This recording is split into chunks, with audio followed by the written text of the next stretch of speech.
Welcome to You're Up Next, a podcast by Bright Club Ireland that explores what scientists can learn from stand-up comedy. I'm Jessamine Fairfield, and in this episode you'll be hearing about how you can learn to be funny.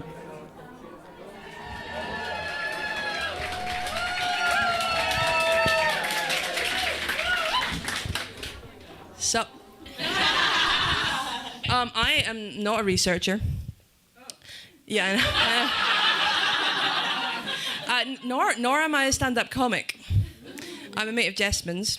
So this is basically just academic nepotism. Who would have thought? But hang on, let me just check where I am in my set. I told Jessamine I hadn't timed my set. The truth is I didn't actually prepare my set at all. But yeah, no, I'm not a researcher. I actually do work in a university, though. I work in the web team of a university, specifically with regard to web content. Are there any academic support workers in the audience? Academic support? Anyone? No? How many academics do we have in the audience?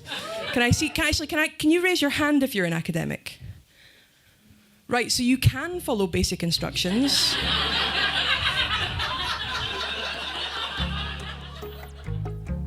When I was a kid, I used to practice telling jokes. I loved puns, shaggy dog stories. I had a joke book that my dad used to read to me instead of bedtime stories. We would practice the same bits to each other over and over again, doing the Abbott and Costello classic, Who's on First, or telling long jokes with elaborate punchlines, and then doing the same jokes again, but getting each element of the punchline subtly wrong, and presenting the mangled punchline as if it were a triumph of comedy. We were ridiculous, and we loved it. But when I talk to people about Bright Club and say they can use comedy as a means of communicating their research, I get the same answer a lot of the time. Oh, but I'm not funny. This from people who enjoy comedy, who probably do make jokes in conversation. There's something intimidating about saying you are going to do comedy, to tell jokes with intention and forethought. There's a promise being made when you say you are going to tell a joke now, and an understanding that if the joke doesn't land, then that promise wasn't kept. In my mind, it's a pretty small leap from having a sense of humor in private or with friends to having a sense of humor in front of people you don't know. But it can be scary. It's a confidence thing. So how do you train someone to be funny? To make that leap into standing up in front of people and telling jokes without dissolving into a puddle of sweat and terror? We do this in our Bright Club training sessions, and people are often surprised that it's possible. They think you either are funny or you aren't. But one thing that people who haven't studied comedy might not realize is that there's actually a structure to good comedy. There isn't a formula to make a joke funny, but there are definitely elements you can use to make it more likely to be funny. I mean, there's very basic stuff about how to write a punchline, looking for the surprise, looking for a place to flip the script on the story you're telling, a pivot point. Learning how to add more jokes onto a good punchline, too. Comedians call this tagging a joke, to ask, if this is true, then what else is true? You can also use callbacks, literally just referencing previous jokes that you've made. It seems crazy, but saying something that people have heard before makes them laugh in recognition, and having threads through your comedy that seem to keep coming back and fitting together leads to deeper laughs. The rule of 3 is another thing that seems crazy but works, that lists are always funniest if there's 3 items. It's like our brains are designed to think that the third thing is what completes the set, and if the third thing is funny, it's extra funny. It's a cheat, it's a hack, but it works. Hello, I'm Anya Gallagher, and I am the former creative director with Bright Club.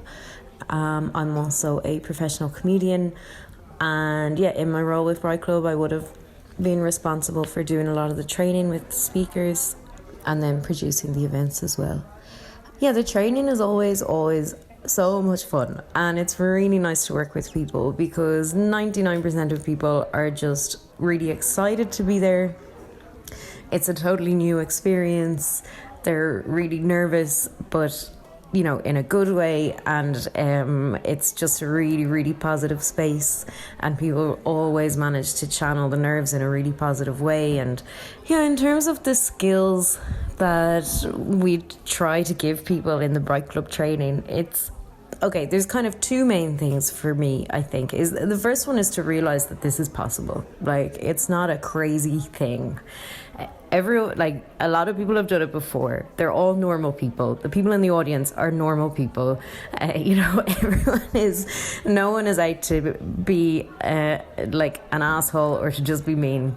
So yeah, it's to kind of instill that sense of confidence and that everyone is on your side, and this is a totally possible thing to do. Many people have done it before you. You can do it.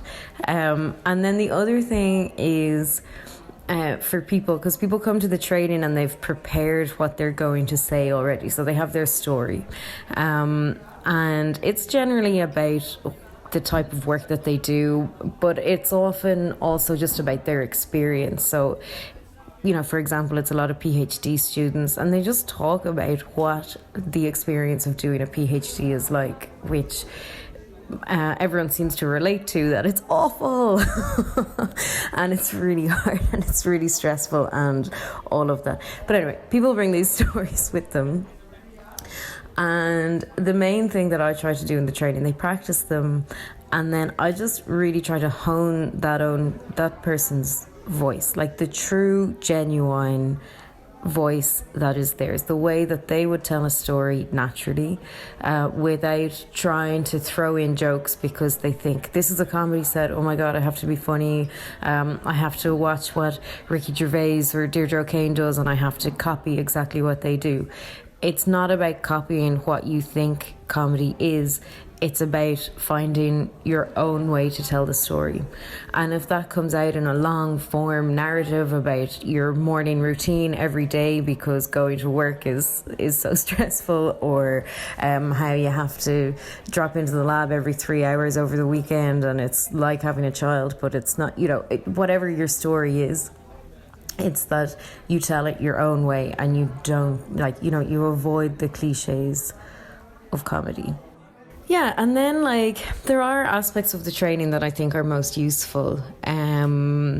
Definitely, like I said already, people come with a script that's prepared for what they're going to say, and through talking to people and hearing their kind of reflections on the process, what a lot of people say is having that space to prepare the script is really, really useful for them, because with Bright Club we don't say you have to do exactly this, it has to be exactly about your research, you need 3 points on what your research topic is, blah blah blah.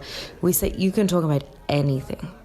So people say that they find that kind of freedom to think about it really useful, and it also lets them kind of reflect on their own practice, whether they're a physicist or a social scientist or a mathematician or whatever. Kind of helps them to realize what they find interesting about their work, because if you're given 7 minutes to talk about anything about your work, inevitably you're going to pick what you find most interesting or most strange, or so it gives people a space to think about that more, which they maybe haven't had before. And people also say it helps them understand their sense of humor more, which is really nice, because they kind of figure out how they'd like to tell a story or how they'd like to tell a joke. Obviously people are always going to be nervous, and you have to be nervous to get the most out of it. I think for me, when I'm doing comedy, I love being nervous, and especially when I started doing it, I was so nervous, but that made it so much more exciting. Yeah, and then other aspects of the training that are really good, I think have seen it so many times where people are coming together from different disciplines. Most of the people taking part in, a one-off Bright Club event have not met each other before. They might be from the same university, but more often than not, they've never met each other before, and they'll be from different disciplines as well. So it's just creating that space where people bonded. If that's a one-off, it's still really valuable, but I do know other people who have kind of made connections and made friendships through that space as well, so I think that's really good. That kind of sense of we're all in this together, we're all a team for the night. Normally the training happens 3 or 4 days before the live event itself, so I always try to foster this idea that we're leaving and we're all in it together. We're kind of a team. We're going in and we're going to the event and we're going to be a team, and we've all got each other's back and we're all supporting each other and we're all going to have a great time. The community aspect is so important in comedy. But actually, a lot of these tips on how to write good material come back to how our brains work, what we expect to hear, and how we can be surprised. And yet, you can write comedy that's structurally sound but still feels uninspired if those tips were all you had to go by.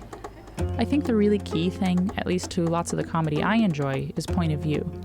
The person explaining a unique angle they have on the world, articulating things that other people might have thought about, but not put into words in exactly that way. It's what differentiates Hannah Gadsby from Eddie Izzard. They're both masterful performers, but their outlook on the world is different flavors, and so is how they express it. We try to encourage that in the Bright Club training and ask, what are things about your research or your field that are unusual, that no one else would know but you? And in terms of style, what feels comfortable and authentic to you? What do you enjoy? Because I've seen comedians who are trying to be another comedian to imitate someone else's style. It's funny because there's something that feels artificial about it, but if the comedian is good, it can actually be hard to detect. I think, though, people are very sensitive to when it feels like someone is putting a mask on, to bad acting, to social lies. The audience might not know consciously why they aren't enjoying a comedy set, but subconsciously they can often detect phoniness or a lack of genuine buy-in from a performer. So there's really nothing to be gained by trying to be someone else in comedy. The audience can also detect a lack of confidence, and this is the real key. It's not to say people only want to watch really confident comedians. It can be very funny to watch people analyze their own anxieties on stage. But they want the performer to own their presence on the stage, and if a comedian seems scared, the audience may stop laughing, even if their material is funny, because they're scared too. We're social creatures, and laughter can be a way to bond, but only if it seems like everyone is safe to laugh. So I think that's really the most important thing in training someone to get up and do comedy, to help them find that confidence, that what they have to say is interesting, that only they can say it, that they have every right to get up and do comedy. And then that confidence comes into other areas of life too. People often tell me that after doing Bright Club, everything else feels easy.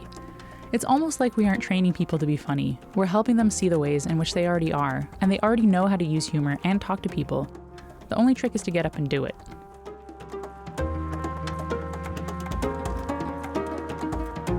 This episode of You're Up Next was made possible by our support from Science Foundation Ireland, the Community Knowledge Initiative, the Amber and Coram Research Centres, and the Research Office at NUI Galway.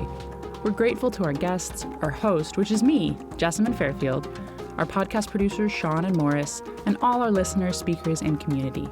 Thanks for being part of Bright Club.